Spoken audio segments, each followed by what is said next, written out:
오늘 거룩한 주일 고레베 오르신 여러분을 환영하고 축복합니다. 이렇게 궂은 날씨 속에서도 은혜를 사모하며 원근각처에서 모이신 우리 모든 성도님들께 하나님께서 크신 은혜와 축복을 부어주실 줄로 믿습니다. 주님만 사랑하리 함께 찬양하시겠습니다.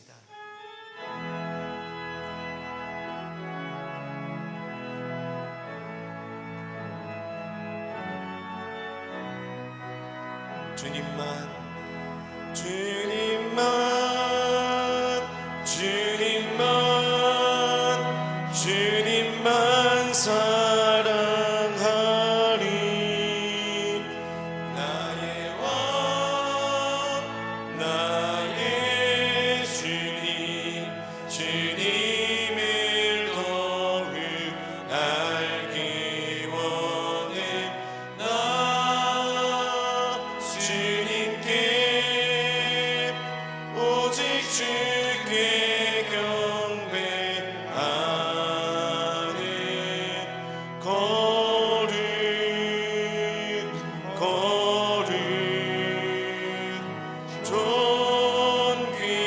존귀하신 주 사랑합니다.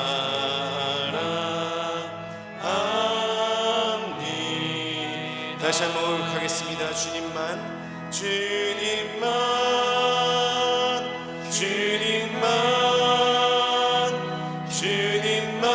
사랑하리. 나의 왕 나의 주님, 주님을 더욱 알기 원해. 나 주님께 오직 주께 경배하네. 거룩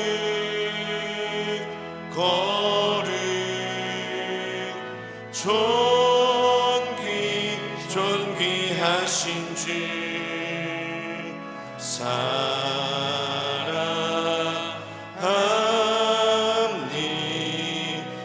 주를 향한 나의 사랑을, 주를 향한 나의 사랑을 주께 고백하게 하소서. 아름다운 주의 그늘 아래 살며 주를 보게 하소서. 주님의 말씀 선포될 때에 땅과 하늘 진동하리니. 나의 사랑 고백하리라. 나의 구주 나의 친구, 부드러운 주의 속삭임, 나의 이름을 부르시네. 주의 능력 주의 영광을 보이사 성령을 부으소서. 메마른 곳 거룩해지도록 내가 주를 찾게 하소서. 내 모든 것 주께 드리리. 나의 구주 나의 친구, 온 마음으로 주를 바라며 나의 사랑 고백하리라. 나를 향한 주님의 그 크신 사랑 간절히 알기 원해. 주의 은혜로 용서하시고 나를 자녀 삼아 주셨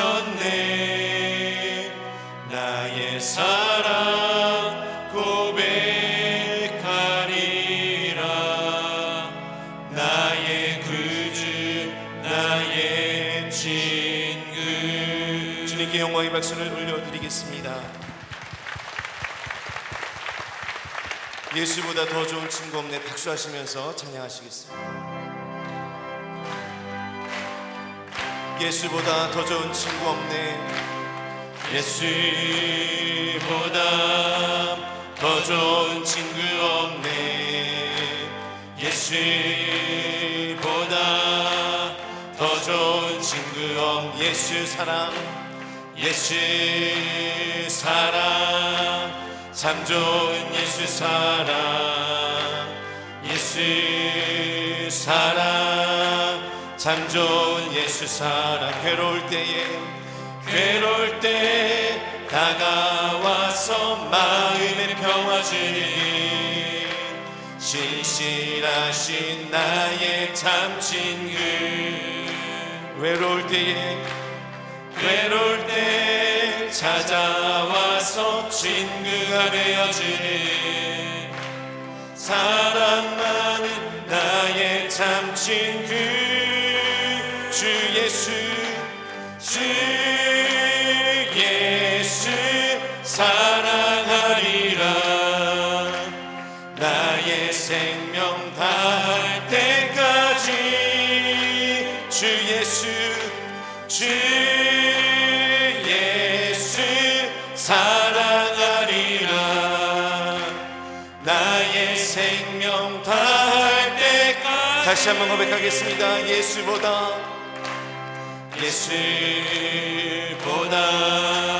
더 좋은 친구 없네. 예수보다 더 좋은 친구 없네. 예수 사랑, 예수 사랑, 참 좋은 예수 사랑, 예수 사랑, 참 좋은 예수 사랑. 세상에서 제일 가는 금으로 유혹해도 예수님만 사랑하겠네. 아멘. 세상에서 제일 높은 명예를 준다 해도 예수님만 따라가겠네. 주 예수 사랑하리라. 나의 생명 다할 때까지 주 예수 사랑하리라.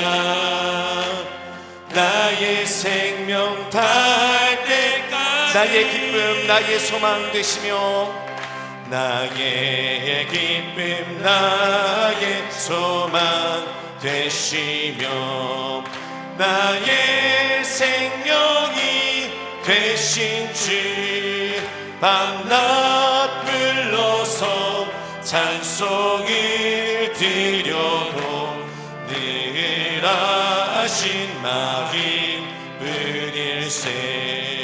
나의 사모하는 선한 목자는 어느 꽃다운 동산에 양의 무리와 늘 함께 가셔서 기쁨을 함께 하실까.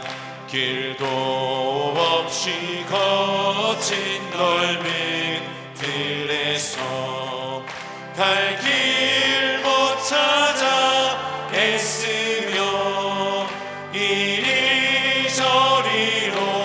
헤매는 내 모양 저 원수 졸업하도다.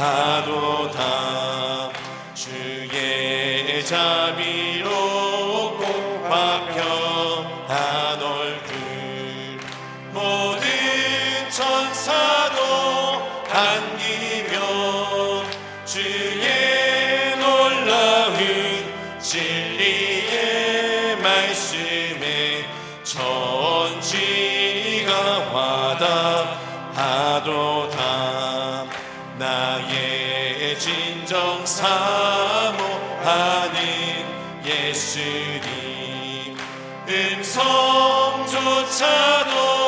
반갑고 나의 생명과 나의 참 소망은 오직 주 예수 그리스도. 우리의 기쁨과 소망 되신 주님께 영광의 박수를 올려드리겠습니다. 할렐루야. 주님의 성호를 높이 찬양합니다. 아멘. 이제 하나님의 은혜 함께 찬양하시면서 귀한 말씀의 자리로 나아가겠습니다. 나를 지으신 이가 하나님, 나를 지으신 이가 하나님, 나를 부르신 이가 하나님, 나를 보내신 이도 하나님. 나의 나 된 것은, 나의 나 된 것은 다 하나님 은혜라. 나의 달려갈 길 다가도록, 나의 마지막 호흡 다하도록 나로 그 십자가 품게 하시니 나의 나 된 것은 다 하나님 은혜라. 한량없는 은혜, 한량없는 은혜, 갚을 길 없는 은혜, 갚을 길 없는 은혜. 내 삶을 애워싸는, 내 삶을 애워싸는 하나님의 은혜, 하나님의 은혜. 나 주저함 없이, 나 주저함 없이 이 땅을 밟음도, 이 땅을 밟음도 나를 붙드시는, 나를 붙드시는 하나님의 은혜, 하나님의 은혜. 다시 한번 고백하겠습니다. 나를 지으신 이가 하나님, 나를 지으신 이가 하나님, 나를 부르신 이가 하나님, 나를 보내신 이도 하나님. 나의 나 된 것은, 나의 나 된 것은 다 하나님 은혜라. 나의 달려갈 길, 나의 달려갈 길 다가도록 나의 마지막 호흡 다하도록 나로 그 십자가 품게 하시니 나의 나 된 것은 다 하나님은. 이 시간 모두 자리에서 일어나서 함께 찬양하시겠습니다. 한량없는 은혜, 한량없는 은혜, 갚을 길 없는 은혜, 갚을 길 없는 은혜. 내 삶을 애워싸는, 내 삶을 애워싸는 하나님의 은혜, 하나님의 은혜. 나 주저함 없이, 나 주저함 없이 이 땅을 밟음도, 이 땅을 밟음도 나를 붙드시는, 나를 붙드시. 오늘 이 시간 은혜 충만한 시간으로 채워주실 줄로 믿습니다. 말씀 전하시는 목사님과 우리에게 귀한 결단을 부어주실 하나님의 은혜를 사모하면서 우리도 함께 주여 세 번 간절히 부르짖고 통성으로 기도하시겠습니다. 주여, 주여,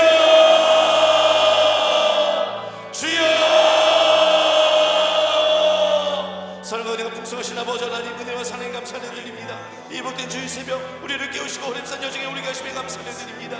우리를 제자를 부르시고 인도하신 분 오직 주님 한 분이신 줄로 믿사오니 전심을 구하는 모든 기도 가운데에 하늘 놀라운 응답과 아버지 은혜의 역사를 부어주시옵소서. 이 시간 하늘 문을 열어주시고 한량없는 축복과 도전을 베풀어 주시 믿사오니 사람이 줄 수 없는 놀라운 은혜로 넉넉히 채워주시옵소서. 풍성한 은혜를 베풀어 주시옵시고 진정한 치유와 회복의 역사를 경험케 도와주시옵소서. 치료의 감사를 비추어 주시옵시고 무너져가는 이 땅마다 숙여지는 놀라운 역사를 부어주실 줄로 믿습니다. 성령님 통해 가여 주시고 역사하여 주시옵소서. 우리의 가정과 일터와 자녀들 모든 삶의 영역들이 하나님께서 기뻐하시는 거룩한 가나안 땅 될 수 있도록 역사하여 주시옵시고 오직 성령님도 오신만을 꿈꾸가 가오니 주여 우리 마음이 주님께 복받기에 합당한 마음이 될 수 있도록 역사하여 주시옵소서. 오직 아버지께만 영광 돌리는 거룩한 시간 삼아주실 줄로 믿습니다. 말씀 전하신 우리 박준서 목사님 그 입술의 능력을 10배나 더하여 주시옵시고 이 시간 선포하는 말씀이 모든 것을 그 삶의 각인이 되며 삶의 핵심에 귀한 결실이 이루어지게 하실 줄 믿사오니 아버지 하나님 역사하시고 주님 인도하여 주시옵소서. 사모의 이름과 성령의 기름을 부어 주시옵시고 모세를 일으키시고 엘리야의 회복 역사를 부어주신 놀라운 은혜로 우리 넉넉히 채워 주시옵소서. 성령님께서 베풀어 주시는 은혜를 믿습니다. 주여 인도하여 주시고 하나님 인도하여 주시옵소서. 아버지 하나님께 우리 모든 삶의 문제들을 맡깁니다. 우리 가정의 문제들, 우리 일터의 문제들, 우리 삶의 자리들 모든 문제들 주님께 맡겨 올려드리오니 성령님 역사하여 주시고 은혜를 더하여 주시옵소서. 아버지 하나님 우리 살아갈 수가 없어요. 주여 만져주시고 아버지의 고쳐 주시옵소서. 하나님 인도하여 주시는 은혜를 믿습니다. 하나님 인도하여 주시고 역사하여 주시옵소서. 하나님 인도하여 주시고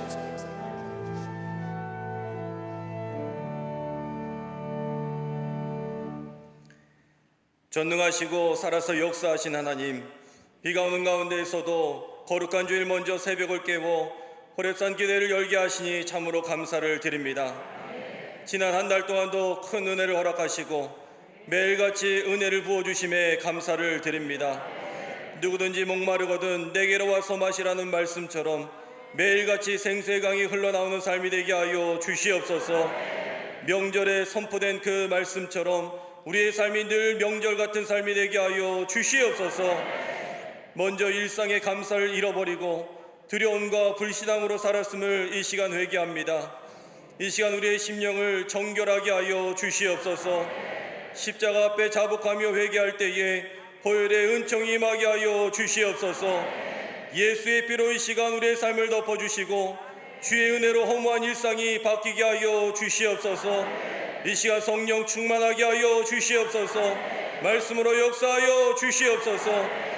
이 나라 민족을 위해서 기도합니다. 이 땅을 고쳐 주시옵소서. 코로나 바이러스가 속히 물러가며 치유와 회복의 역사가 일어나게 하여 주시옵소서. 의료진과 보건당국 함께하여 주시며 부작용 없는 백신이 안정적으로 보급되게 하여 주시옵소서. 이 나라 민족을 위해서 기도할 때에 내년도 대통령 선거를 위해서도 기도합니다. 주께서 모세와 같은 지도자를 허락하여 주시옵소서. 이 나라를 평안하게 인도하여 주시며 자신의 부족함과 연약함을 고백하면서도 하나님을 의지하는 자가 되게 하여 주시옵소서. 이 땅의 경제도 부흥하길 원합니다.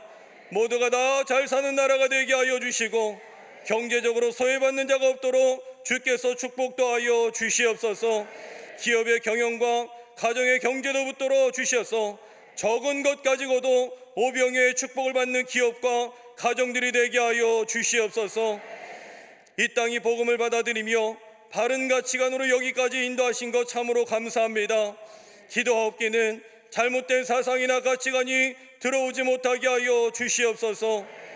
동성애나 차별금지법 같은 잘못된 생각과 법안들이 발의되지 못하게 하여 주시옵소서. 하나님의 법을 정치나 인권으로 대체하지 않게 하여 주시며 하나님을 인정하는 나라, 생명가치를 존중하는 나라가 되게 하여 주시옵소서. 대한민국에 등대같이 한국교회를 세우신 하나님 감사합니다. 교회들마다 예배가 회복되며 잘못된 인식들이 사라지게 하여 주시옵소서. 영혼 구원의 사명을 다하게 하여 주시며 모이게 힘쓰고 초대교회처럼 영적인 순수함을 지키는 교회들이 되게 하여 주시옵소서. 한국교회의 장자교회로 우리 광림의 재단을 세워주시니 감사드립니다. 성령과 말씀으로 충만한 재단 되게 하여 주시며 비범한 신앙으로 풍요로운 삶을 창조하는 교회가 되게 하여 주시옵소서. 날마다 지경을 넓혀가게 하여 주시고 세계 선교를 이끌어가는 우리 광림의 재단이 되게 하여 주시옵소서. 우리 교회 다음 세대가 축복의 세대가 되길 원합니다. 교회학교, 청년부, 청장년부, 사랑부, 샤이닝 부서마다 부흥하게 하여 주시고 자녀들의 인격적인 예수님을 만나게 하여 주시옵소서. 속계 선교회마다 모이게 힘쓰게 하여 주시고 남녀 선교회, 실험인 선교회, 모든 개체 선교회마다 기적의 일상이 되게 하여 주시옵소서. 이 모든 일을 이기 위해서 기도하시며 이끄시는 감독님, 영육을 강건하게 하여 주시기를 원합니다. 추수 때의 얼음 냉수 같은 시원한 역사가 감독님에게 늘 임하게 하여 주시옵소서. 늘 주님께서 보호하여 주시옵소서. 담임 목사님, 서울남연의 감독님으로 한국교회를 이끄시는 지도자로 세워주시니 감사합니다. 한국교회를 변화시킬 때에 담임 목사님을 사용하여 주셔서 광림의 목회가 전 세계에 선한 영향력을 줄 수 있도록 인도하여 주시옵소서. 오늘 주일 설교하실 때에도 성대를 보호하여 주시며 성령으로 충만하게 하여 주시옵소서. 이 시간 오랩산 기대에 올라와 기도하는 우리 성도들의 가정 주님께서 지켜주시길 원합니다. 방송으로 예배하는 주의 가정들까지도 주님께서 함께 해주시길 원합니다. 주여 축복을 내려 주시옵소서. 축복을 내려 주시옵소서. 믿음의 문제로 넘어지는 가정은 요한복음 1장의 말씀처럼 빛으로 오신 예수님이 믿어지게 하여 주시옵소서. 결혼과 배우자의 문제로 낙심한 가정은 요한복음 2장의 말씀처럼 가나 혼인잔치가 되어서 만남의 축복이 이루어지게 하여 주시옵소서. 영생의 문제로 기도하는 가정은 요한복음 3장에 나오는 니고데모처럼 거듭남의 축복이 임하게 하여 주시옵소서. 열등감과 우울증으로 고통받는 자들 요한복음 4장의 말씀처럼 생수를 얻게 하여 주시옵소서. 질병으로 고생하는 자들이 있습니다. 베데스의 못의 기적과 죽은 나사로가 일어나는 기적이 임하게 하여 주시옵소서. 이 시간 몸과 마음의 병으로 고통당하는 우리 성도들 위해서 기도합니다. 아픈 부위에 손을 얹고 기도합니다. 예수의 피로 고쳐 주시옵소서. 이 시간 병상에 있는 주의 백성들까지도 주의 피로 고쳐 주시옵소서. 예수 그리스도의 이름으로 명하노니 악한 병만은 떠나갈지어다. 떠나갈지어다. 나사렛 예수 이름으로 명하노니 악한 질병은 떠나갈지어다. 악한 암덩이는 녹아질지어다. 떠나갈지어다. 마음을 낙심하게 하며 병들게 하는 것 떠나가게 하여 주시옵소서. 이 시간 치유와 회복의 시간이 되게 하여 주시옵소서. 거룩한 자리에 나오며 구별하여 주께 드리는 예물을 기뻐 받아 주시옵소서.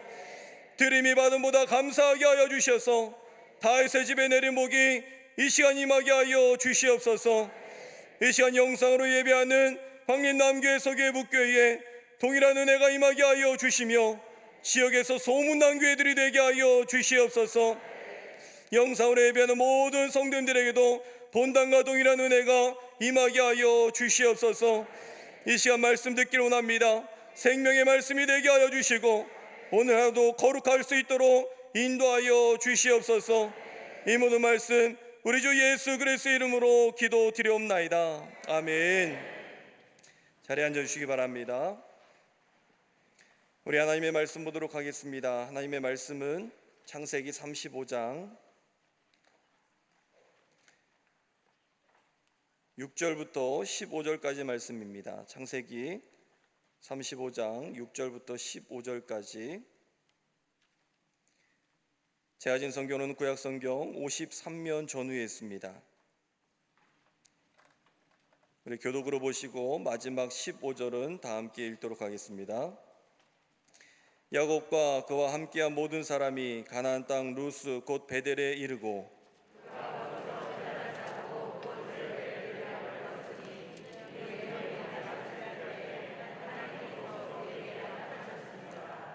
리브가의 유모 드보라가 죽음에 그를 베델 아래에 있는 상수리 나무 밑에 장사하고 그 나무 이름을 알론바굿이라 불렀더라.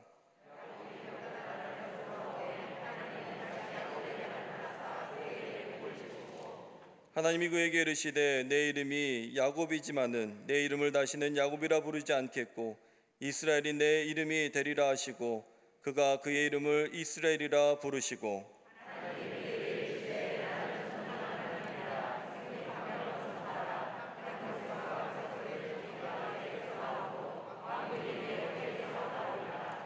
내가 아브라함과 이삭에게 준 땅을 내게 주고 내가 내 후손에게도 그 땅을 주리라 하시고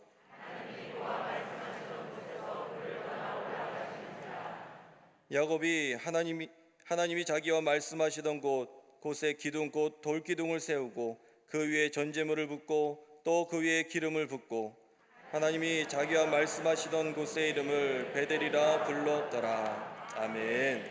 할렐루야. 오늘 이 말씀을 통하여서 저와 여러분들의 삶 가운데에 번성의 축복, 생유의 축복이 임하시길 간절히 축원합니다. 오늘 말씀의 제목은 풍요로운 창조입니다.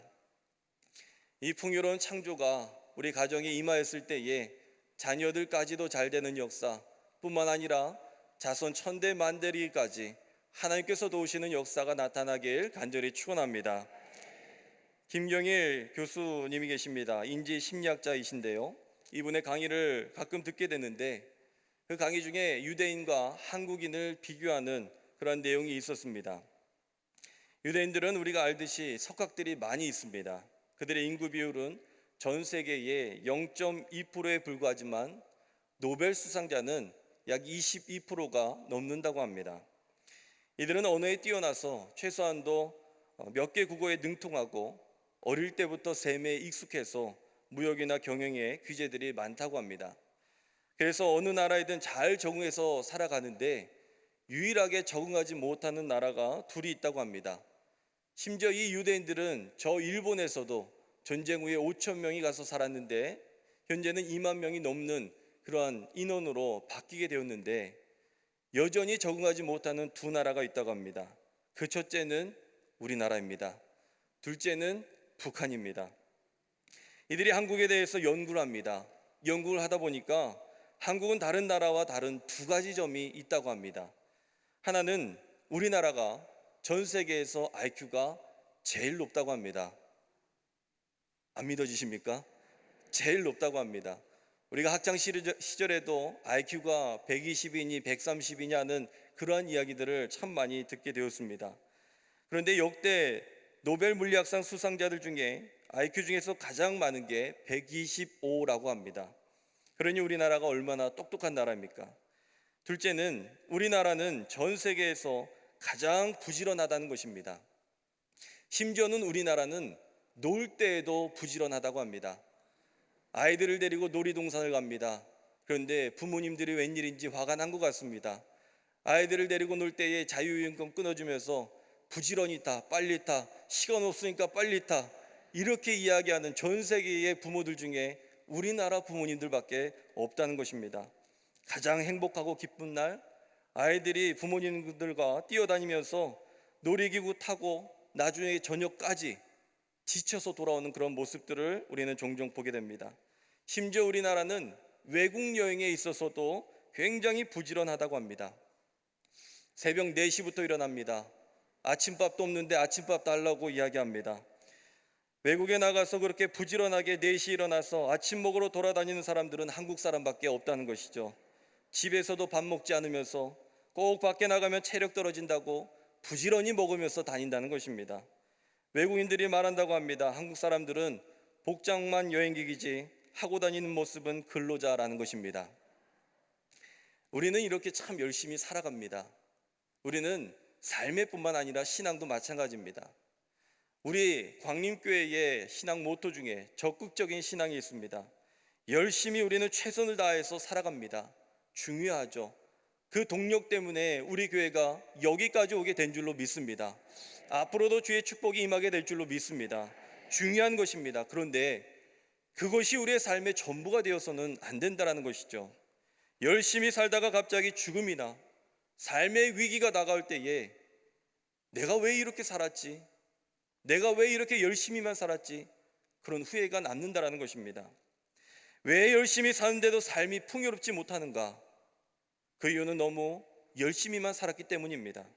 그 안에 이타적인 마음도 베푸는 마음도 없었습니다. 오직 모으기 위해서, 오직 내 가족을 위해서, 오직 나만을 위해서 그렇게 살았기 때문에 우리의 삶의 후회가 그렇게 많이 남고 있는 것을 보게 됩니다. 그래서 우리는 마음은 계속 공허한 것입니다. 그렇게 자기만을 위해서 사는 인생에는 끝없는 불안과 시기와 질투심이 그 안에 담겨 있는 것을 보게 됩니다. 그래서 공동체 안에서 다툼이 끊이지 않고 결국 열심히 한 것 같은데 아무것도 남지 않는 인생을 우리가 살아가고 있다는 것이죠. 그의 삶이 누구였습니까? 오늘 보시는 야곱의 인생이었습니다. 야곱의 삶은 다툼이 끊이지 않는 그런 삶의 모습이었습니다. 그는 장인과도 관계가 틀어졌습니다. 이유는 장인의 드라빔을 훔쳐 나왔기 때문이었습니다. 어떻게 해서든지 살아보려는 그 마음은 나쁜 것 아닙니다.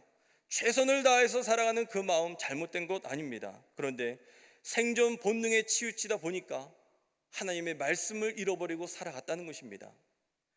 그러나 베델에서 하나님을 다시 만나고 그의 이름이 야곱에서 이스라엘로 바뀌게 됩니다. 우리는 어떻습니까? 열심히 했지만 상처만 남는 인생이라면 우리는 삶의 방향을 다시 한번 생각해 봐야 됩니다. 지금까지 우리가 열심히 모여서 기도했다라면 이제는 호렙산 기도회를 내려갈 준비도 해야 된다는 것이죠. 여기까지 인도하신 분은 하나님이신 줄로 믿습니다. 내가 열심히 기도해서 이 자리에 있는 것 같지만 하나님께서 도와주시지 않았다면 우리는 여기에 결코 설 수 없었던 사람들이었습니다. 이제는 호렙산 기도에 내려갈 준비를 할 때에 우리의 기도가, 우리의 삶의 방향이 나만을 위한 것이 아니라 다른 사람을 위한 것, 타인을 살리는 풍요로움으로 연결되었을 때에 삶의 중심이 흔들리지 않는 놀라운 역사가 나타나게 될 줄로 믿습니다. 오늘 말씀을 통하여서 그 은혜의 시간을 누리길 간절히 축원합니다. 그 첫 번째는 약속의 장소를 떠나지 말라입니다. 약속의 장소를 떠나지 말라. 야곱의 치명적인 실수는 베델을 잊어버렸다는 것입니다. 분명 형 에서를 피해서 도망 다닐 때에 베델이 하나님을 만났습니다. 제단을 쌓았습니다. 11조를 드렸습니다. 서원을 하게 됩니다. 그러나 베델의 하나님은 다 잊어버리고 그는 다시 욕망에 이끌려서 살아가는 삶이 되었다는 것입니다. 가장 큰 위기는 장인 라반과 갈라서는 문제였습니다. 보통 처갓집과 등 돌리고 살기란 참으로 쉽지 않습니다. 그러나 삼촌이자 장인인 이 라반과 깊은 갈등을 일으키게 됩니다. 라반은 딸을 주며 야곱의 노동력을 착취하게 되었고 야곱은 그런 삼촌의 손아귀에서 벗어나려고 했었습니다. 속고 속이는 관계, 그러한 관계가 결국은 막장까지 치닫게 되는 그런 일들을 보게 됩니다. 이들의 결말은 어떻습니까? 서로 남남으로 등 돌리고 돌무더기 쌓고 이제는 서로 공격하지 말자, 이런 모습까지 치닫게 되었습니다. 그리고 또 하나의 사건이 나오게 되는데 야곱의 딸 디나가 강간당하는 사건이 발생이 됩니다. 야곱의 삶이 어떻습니까? 이처럼 계속 불안하고 문제가 끊이지 않는 그런 삶의 모습을 가지게 되었다는 것입니다. 이유는 단 하나입니다. 하나님의 말씀을 떠났기 때문입니다. 하나님의 말씀을 떠났고 디나 사건으로 인해서 살인을 저지르게 되고 야곱의 가족은 평생토록 조용할 날이 없게 되는 것입니다. 욕심만 있었지 말씀은 다 잊은 가정이기 때문에 그렇습니다. 창세기 35장 1절의 말씀을 보시면 하나님께서 야곱에게 말씀하십니다. 어서 베델로 올라가 거기에서 살아라. 그러나 16절에 보시면 어떻습니까? 베델을 떠나라고 기록을 하고 있습니다. 인격도 바뀌고 인생의 목표도 달라졌습니다. 이름까지 바뀌어서 존재가 바뀐 듯 하였습니다. 모든 것들이 다 바뀌었습니다. 그런데 알고 봤더니 이 야곱의 본성은 바뀌지 않았습니다. 이 기질이 바뀌지 않았다는 것입니다. 기질이라는 것은요, 타고난 것입니다. 이게 잘 바뀌지가 않습니다. 능력과 성격을 더한 것, 이것이 기질이라고 합니다. 능력은 IQ 같은 것입니다. 머리가 똑똑한 것이죠. 성격은 낙천적이다 하는 그러한 성격입니다. 이런 것들은 잘 바뀌지 않습니다. 그러나 기질이 바뀌지 않아도 관점은 바뀔 수 있습니다.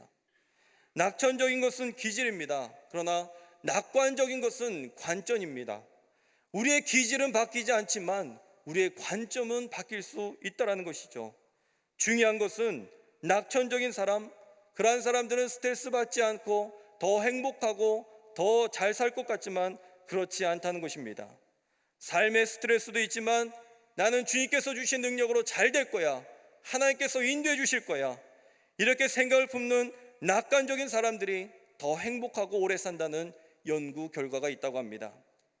야곱은요, 어찌 보면 기질이 바뀔 필요 없는 사람입니다. 아니, 이 기질이라는 것은 바뀔 수도 없습니다. 예수 믿는다 해도 이 기질 안 바뀔 수 있습니다. 그러나 관점은 바뀔 수 있습니다. 욕심 많은 것도 기질입니다. 의외로 착해 보이는데 승부욕 강한 사람들이 있습니다. 그거 예수 믿고도 안 바뀔 수 있습니다. 그러나 관점은 바뀐다는 겁니다. 나는 욕심 많어, 나는 의욕도 있어, 하지만 나는 예수 믿는 사람이야, 나는 남을 도와줄 수 있는 사람이야. 이 삶의 관점을 바꿀 수는 있다라는 것이죠. 돈은 여전히 좋아합니다. 그러나 예수 믿기에 열심히 벌어야 직성이 풀리는 성격이지만 그 돈을 사용하는 방법에 대해서는 조금 바꿀 수 있다라는 것입니다. 야곱의 욕심 바뀌지 않았습니다. 바뀌지 않을 수도 있습니다. 그러나 그럼에도 그는 베델을 떠나서는 안 되었습니다. 충분히 베델에 남아서 욕심은 많지만 말씀에 순종하는 삶을 살아갈 수 있었습니다. 하지만 안타깝게도 그게 안 되었습니다. 그래서 당하는 어려움이 그토록 사랑하는 라헬이 아기 낳다가 죽게 되는 일이었습니다. 16절에 보시면 라헬이 몸을 풀게 되었는데 고통이 너무 심했다라고 이야기합니다. 결국 아들을 낳다가 죽게 됩니다. 그리고 아들을 잃고 나서야 자신의 관점을 바꾸게 됩니다. 산모인 라헬이 슬픔의 아들이라고 베논이라고 지은 이 아들을 야곱은 베냐민이라고 이름을 바꾸게 됩니다. 타고난 기질 바꾸기 어려울지 모릅니다. 아니, 이것은 굉장히 어렵고 거의 불가능합니다. 예수님 만나도 이 기질이라는 것은, 예수님 만나면 IQ가 바뀝니까? 바뀌긴 굉장히 어렵습니다. 그러나 생각의 방향은 바꿀 수 있습니다. 적극적인 삶의 관점을 가지게 된 것입니다. 그리고 그 이후로 이전과 같은 모진 풍파가 더 이상 나타나지 않게 되었습니다. 내 삶에 찾아오는 어려움, 어찌 보면 하나님은 지금 내 관점을 바꾸기 원하실지도 모릅니다. 내 인생에 바라보는 이 관점을 바꾸면서 하나님을 향한 신앙의 방향으로 주님께서는 지금 인도하고 계실지도 모릅니다. 내 인생의 기질을 바꾸기보다 신앙적인 자세, 삶을 대하는 자세를 바꾸는 것, 이것은 오직 복음 안에서 가능한 줄로 믿습니다. 저와 여러분들의 삶에 이 방향으로 나아가시길 간절히 축원합니다. 두 번째는 손을 펴라입니다. 움켜쥐고 있었던 그 손을 펴라라는 것입니다. 야곱은 그의 인생을 너무 꽉 쥐고 있었던 사람이었습니다.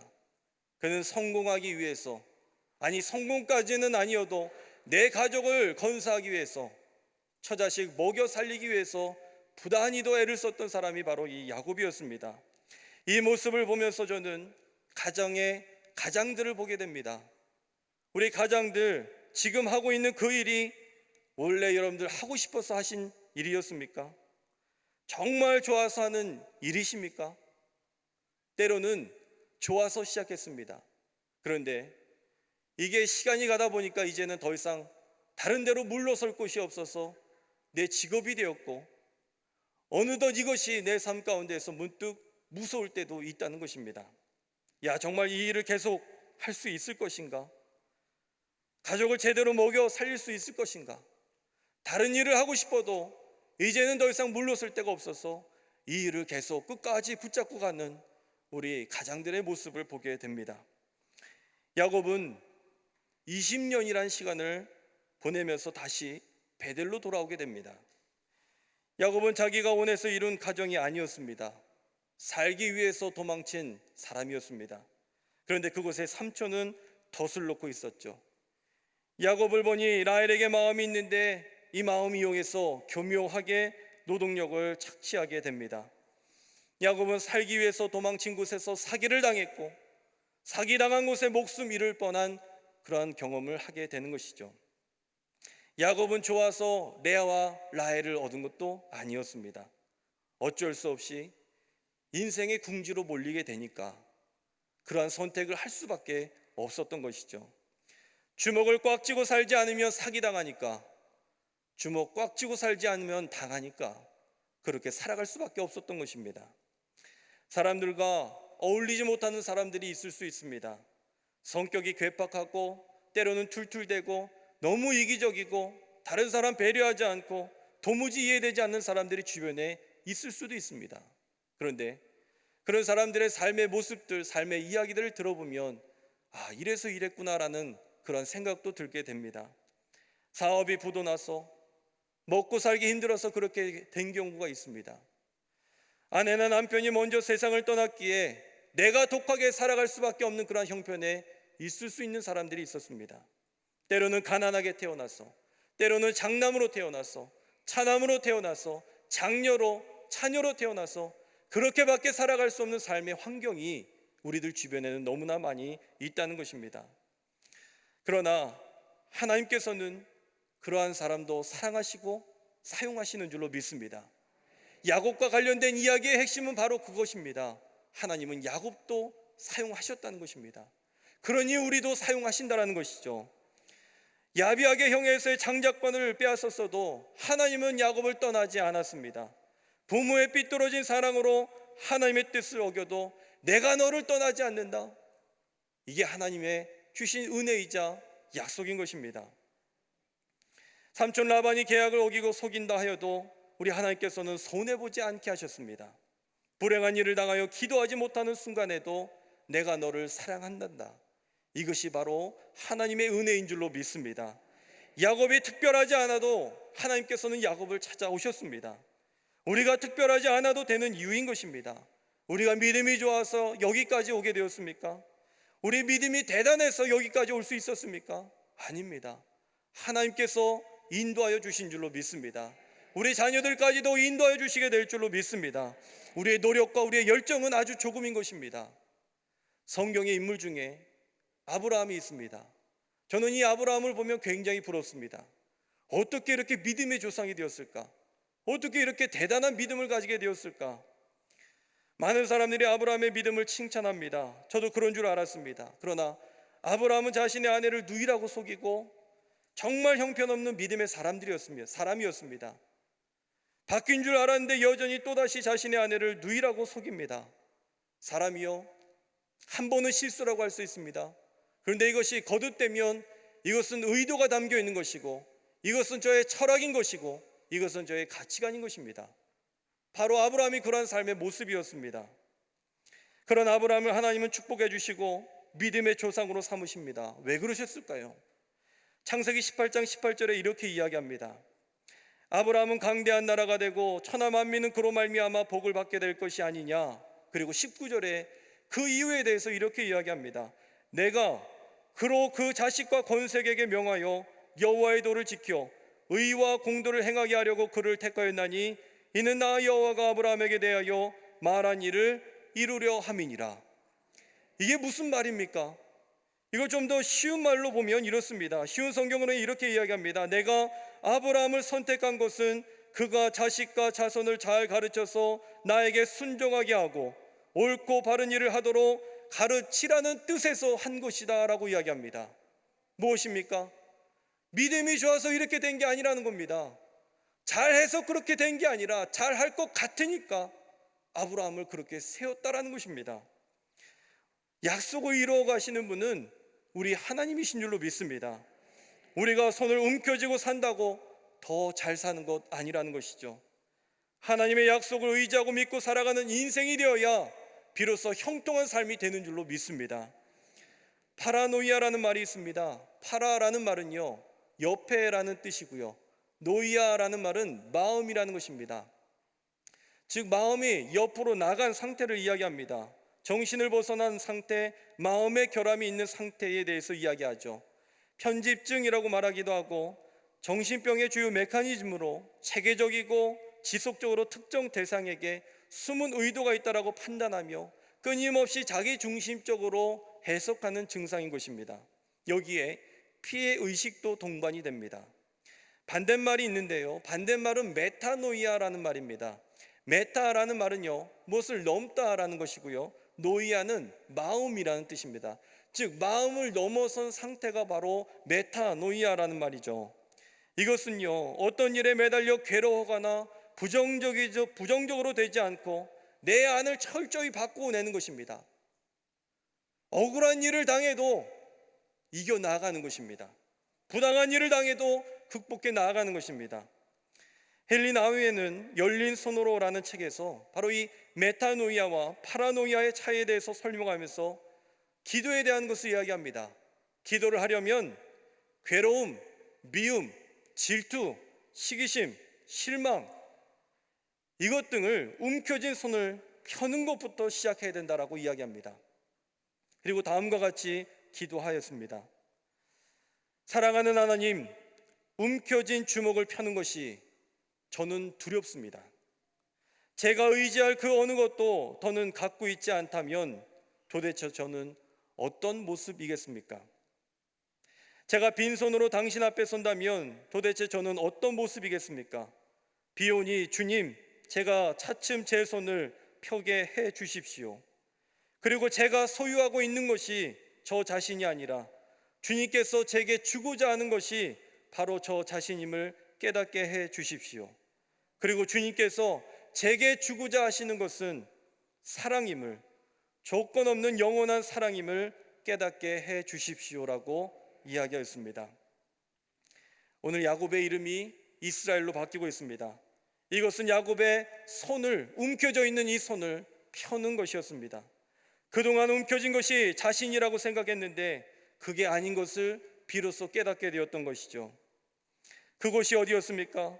야곱에게 베델은 축복의 장소, 선을 이루는 장소, 이런 장소가 아니라 움켜쥐고 있었던 이 손을 펴는 장소가 되었던 것입니다. 자신의 삶을 스스로 용서할 수 있는 그러한 장소가 바로 베델이었습니다. 그 베델이 지금 이 자리인 줄로 믿습니다. 우리가 여기에서 기도할 때에 나 자신에 대해서 용서할 줄 알아야 되는 것이고, 움켜쥐고 있었던 이 손을 펼 줄 알아야 되는 것이고, 이 편손에 하나님의 사랑이 내려오고 있다는 것을 깨달아야 될 줄로 믿습니다. 손을 펴는 인생, 그래서 하나님의 축복을 받는 인생이 되시길 간절히 축원합니다. 마지막은 하나님의 주권을 인정하라입니다. 하나님의 주권을 인정하라. 오늘 본문 베델에서 만나는 야곱의 첫 번째 사건은 어머니 리브가의 유모 드보라가 죽는 일이었습니다. 8절에 보시면 자세히 소개되어 있습니다. 리브가는 야곱의 인생을 만들어 주었던 그러한 사람이었습니다. 엄마가 치맛바람 일으켜서 대학 보내고 성공의 길, 출세의 길 그렇게 만들어내듯이 바로 야곱이 그렇게 만들어낸 인생이었습니다. 야곱에게 어머니 리브가는 절대적이죠. 그런데 어머니의 죽음은 나오지 않습니다. 대신에 그의 유모였던 드보라의 죽음에 대해서 자세하게 나와 있습니다. 성경학자들은 이야기합니다. 어머니 리브가는 야곱이 바단 아람에 있을 때 죽은 것으로 추측하는데, 가장 사랑하는 아들 야곱을 보지 못하고 죽게 되었던 것은 남편을 속인 잘못에 대한 대가가 아닌가라고 그렇게 추측을 하게 됩니다. 드보라는 리브가의 유모였습니다. 야곱은 유모를 볼 때마다 어머니를 보는 듯한 그런 인상을 받았을지 모릅니다. 그래서 그의 장례를 정성껏 해주게 되죠. 그리고 죽는 사람이 아내 라헬이었습니다. 가장 사랑하는 아내였죠. 그리고 27절로 가시면 아버지 이삭도 죽습니다. 지금 창세기 35장과 그 이후에 나오는 야곱을 둘러싸이는 가장 큰 문제들은 무엇이냐 하면 사랑하는 사람들이 전부 죽어가고 있다는 것을 우리는 보게 됩니다. 그리고 36장에 보시면 에서의 자손 족보 이야기가 나오게 됩니다. 35장은 분명히 우리에게 전하는 바가 있는 것입니다. 22절도 보시면 르우벤이 아버지의 첩 비라를 범했다라는 이야기도 굉장히 생뚱맞게 나와 있습니다. 그리고 23절에는 야곱의 족보가 나오게 되죠. 이 이야기가 도대체 무슨 이야기인가? 먼저 보시면 리브가의 유모 드보라가 죽습니다. 리브가는 어떤 여인이었습니까? 임신하지 못했던 여인이었는데 하나님의 은혜로 임신하게 되었습니다. 그래서 에서와 야곱을 낳게 되죠. 리브가는 야곱을 우등생으로 만들었습니다. 인간적인 방법을 동원해서 최고의 사람으로 만들어 주었습니다. 하나님께서 리브가의 손을 들어서 손들어 준 게 아니었습니다. 속이고 거짓으로 살아도 하나님께서는, 하나님의 축복은 야곱을 향해 흘러가고 있었다. 인간적인 방법이 아니어도 하나님께서는 축복하신다라는 것을 그 리브가를 통해서 우리에게 말씀해 주고 있는 것입니다. 두 번째는 라헬입니다. 라헬은 야곱의 사랑하는 아내였고 라헬 또한 임신하지 못했던 여인이었습니다. 그녀를 통해 아들 둘을 얻게 되고 라헬은 죽게 됩니다. 라헬이 죽은 것을 보니 베들레헴으로 가던 길이었다라고 이야기합니다. 베들레헴, 많이 듣던 장소죠. 예수님께서 태어나셨던 장소. 저 라헬이 죽은 장소가 예수님께서 태어나신 장소가 되었다라는 것입니다. 마태복음 2장에 이야기하는데 이렇습니다. 라헬이 자식들을 잃고 우는데 자식들이 없어졌으므로 위로를 받으려 하지 않았다라고 기록하고 있습니다. 무엇입니까? 하나님께서 위로하시기 때문에, 하나님께서 함께 하시기 때문에, 즉 이 사건을 통해서 마태복음이 전하고 있는 것은 라헬을 통해서도 마찬가지이고 예수님을 통해서도 마찬가지입니다. 하나님의 구원은 흘러간다라는 것을 우리에게 말씀해주고 있다는 것이죠. 창세기 35장은 우리 또한 하나님의 섭리로 만들어진 존재라는 것입니다. 하나님께서 지금 축복을 부어주실 것이다라는 것을 우리에게 말씀해주고 있는 줄로 믿습니다. 라헬은 거룩한 여인 아니었습니다. 욕심 많고 이기적이고 신앙 좋다는 이야기 그 어디도 나오지 않습니다. 이 여인은 아버지 드라빔을 훔쳐나온 여인이었습니다. 그러나 그는 야곱이라는 사람 때문에 이스라엘의 어머니가 됩니다. 주님 곁에 붙어 있으면 변한다는 것입니다. 축복이 넘친다는 것입니다. 36장에 나오는 에서의 자손들도 마찬가지입니다. 야곱이 겨우 떠돌아다니면서 겨우 입에 풀칠하고 있었을 때에 에서와 그의 가문들은 굉장히 번창하게 되었습니다. 36장 7절에 보시면 그들의 재산이 너무 많아서 함께 살 수 없을 정도다라고 이야기합니다. 이스라엘의 왕이 없었을 때에 이들은 왕이 있었습니다. 종으로 부리는 사람들이 400명이 넘는 사람들이 있었습니다. 좀 이상합니다. 원래 축복은 야곱을 통해서 야곱 가정에 흘러가야 되는데 지금 에서 가정에 더 많은 축복이 넘치고 있다는 것을 우리는 보게 됩니다. 야곱이 장자권, 축복권 다 가져가서 더 잘 될 것이라고 생각했는데 실제로는 다윗 때에 가서야 조금 더 나은 정도가 되었다는 것이죠. 하나님께서 우리에게 말하는 복이라는 것은 우리가 알고 있는 물질의 축복만은 아니라는 것을 전해주고 있는 것입니다. 어쨌든 에서의 가문도 하나님께서 이끄신다라는 것을 말씀하고 있는 것이죠. 르우벤이 아버지 첫 비라를 범한 사건도 그리고 야곱의 아들들에 대한 족보 이야기도 다 마찬가지인 것입니다. 성경이 말하는 바는 바로 이것입니다. 바로 우리가 사는 것은 오직 하나님의 은혜라는 것입니다. 간단한 이야기를 복잡하게 돌려서 왔는데 바로 이것입니다. 율법이 우리를 살리는 것이 아니라 하나님의 말씀에 그 은혜의 생명수가 우리에게 넘쳐 흘렀을 때에 우리가 비로소 살 수 있게 되는 줄로 믿습니다. 자식을 낳지 못하는 인생이 자식을 낳는 인생으로 바뀌게 됩니다. 인생 망한 사람이 다시 회복되는 것은 돈 생겨서 회복되는 것이 아니라 말씀이 그 안에 들어갔을 때에 다시 회복되는 줄로 믿습니다.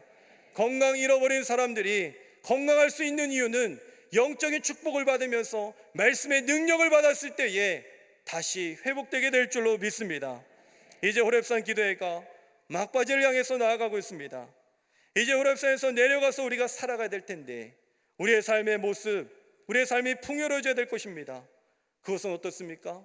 움켜쥐고 있었던 이 손을 피웠을 때에 약속의 장소를 늘 기억하면서 이 자리에서 기도하는 삶을 살아갔을 때에 하나님의 주권을 인정해드리는 삶을 살아갔을 때에 풍요로운 창조의 역사가 저와 여러분들의 삶 가운데에 나타나게 될 줄로 믿습니다. 실망하지 마시고 끝까지 믿음으로 나아가시는 저와 여러분들의 삶이 되시길 간절히 축원합니다.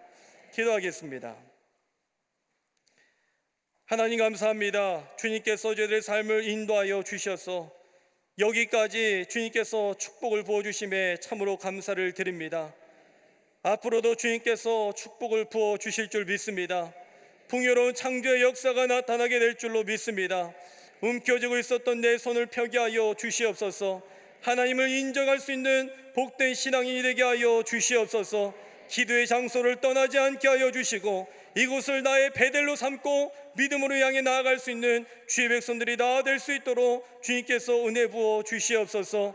그래서 주님, 약속과 축복을 받아들일 수 있도록 인도하여 주시고 절대 실망하지 않게 하시며 낙심하지 않게 하여 주셔서 하나님, 호렙산의 기도에서 내려갔을 때에도 하나님의 은혜만을 늘 기억하면서 살아갈 수 있는 주의 백성들의 삶이 될 수 있도록 주님께서 은혜로 덧입혀 주시옵소서. 주님께서 함께하여 주실 줄 믿사오며 이 모든 말씀을 우리 주 예수 그리스도의 이름으로 감사하며 간절히 기도드리옵나이다. 아멘. 이 시간 중보 기도하도록 하겠습니다. 이 시간 기도하실 때에 이 호렙산 기도를 위해서 계속해서 기도해 주시고 마지막 끝날 때까지 유종의 미를 거둘 수 있도록 위해서 기도해 주시고, 또 계속해서 말씀 전하실 담임 목사님을 위해서도 기도해 주시고, 또 우리 교회를 위해서 기도하실 때에도 하나님, 우리 재단이 믿음의 재단으로 복음 증거할 수 있도록 주님께서 인도해 달라고 그렇게 기도해 주시고, 나라 민족을 위해서도 또 정치, 경제, 교육, 군사 모든 분야를 위해서 기도해 주시고, 또 감독님, 담임 목사님 위해서 기도해 주시길 바랍니다. 또 여러분들의 기도의 제목들 가지시고 우리 이 시간 다 함께 두 손 드시고 주여 세 번 외치고 다 함께 동서로 기도하도록 하겠습니다. 주여, 주여, 주여. 하나님 감사합니다. 이 시간도 주님께서 은혜 부어주셔서 주의 말씀 가운데 거하게 하심에 참으로 감사를